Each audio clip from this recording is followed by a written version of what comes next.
Hey guys, today I'm going to tell you how to enable live captions in Windows 11.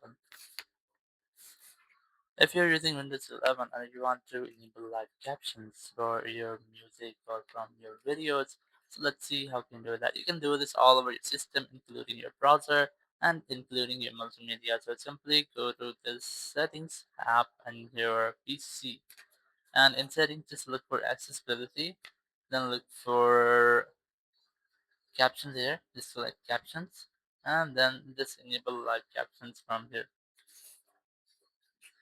So once you have enabled, you might see this type interface or a bar, or you can also enable this using a shortcut. So another shortcut is window plus control plus L. So plus window key, then control, then L,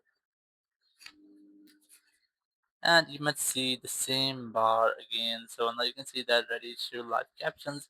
If you're using this very first time, so very first you just have to try to download your language, and once you have done, now you're ready to use your live captions. So let's say I'm Hey gonna playing a guys, video today here. I'm going to tell you how to fix 100% disk usage in Windows So in 11. this way you can easily get If you're live using Windows, captions any of your video or your audio using this bar or using the same setting in your browser and also in your multimedia apps. Thank you very much for watching the video. Until next video, bye bye.